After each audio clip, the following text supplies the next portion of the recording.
3. Sistem hukum dan peradilan di Indonesia.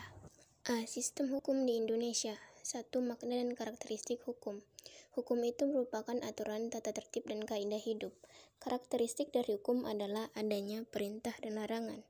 Perintah atau larangan tersebut harus dipatuhi oleh semua orang. Suatu ketentuan hukum mempunyai tugas yaitu 1. Menjamin kepastian hukum bagi setiap orang di dalam masyarakat.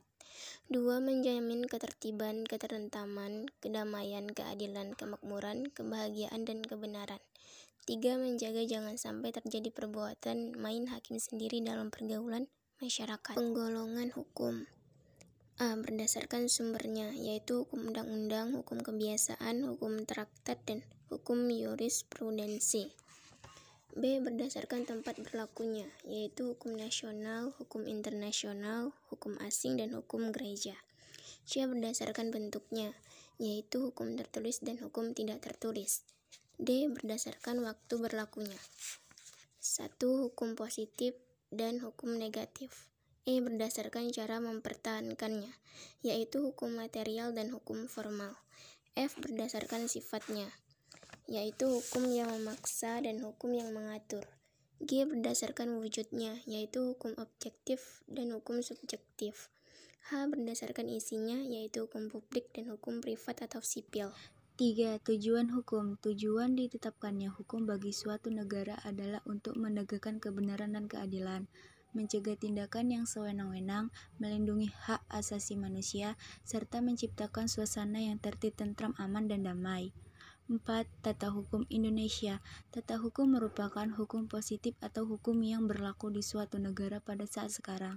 Tata hukum Indonesia merupakan keseluruhan peraturan hukum yang diciptakan oleh negara dan berlaku bagi seluruh masyarakat Indonesia yang berpedoman pada Undang-Undang Dasar Negara Republik Indonesia tahun 1945. B. Mencermati sistem peradilan di Indonesia. 1. Makna lembaga peradilan.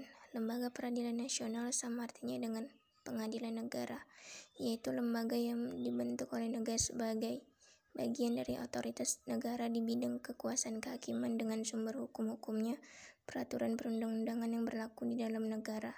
2. Dasar hukum lembaga peradilan. A. Pancasila terutama sila kelima, yaitu keadilan sosial bagi seluruh rakyat Indonesia.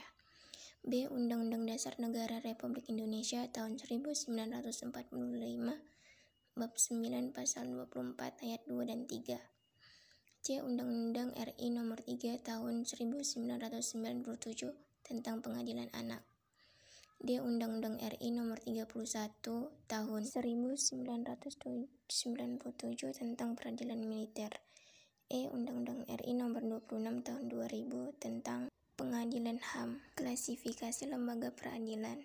Peradilan umum yang meliputi peradilan negeri berkedudukan di ibu kota kabupaten atau kota. Pengadilan tinggi berkedudukan di ibu kota provinsi.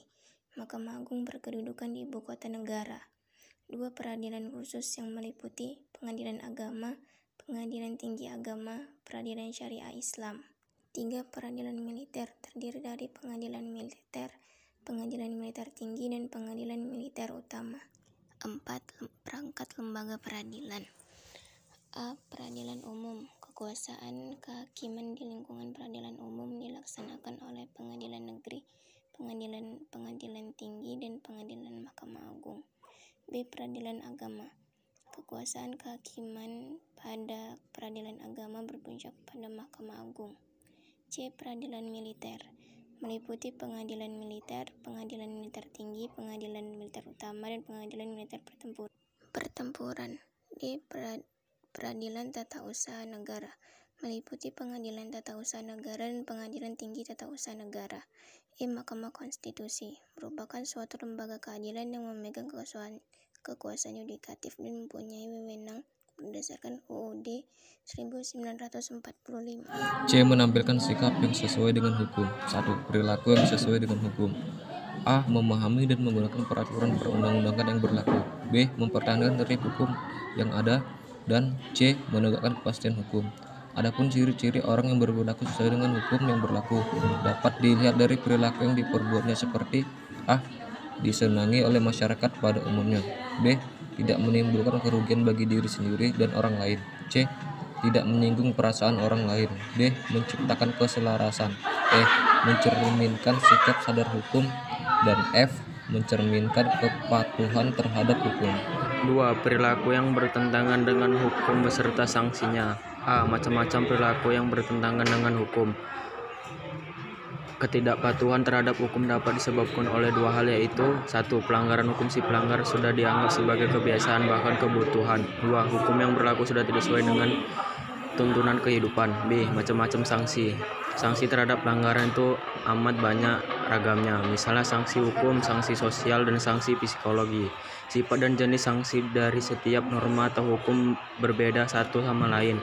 Akan tetapi dari segi tujuannya sama, yaitu mewujudkan ketertiban dan masyarakat.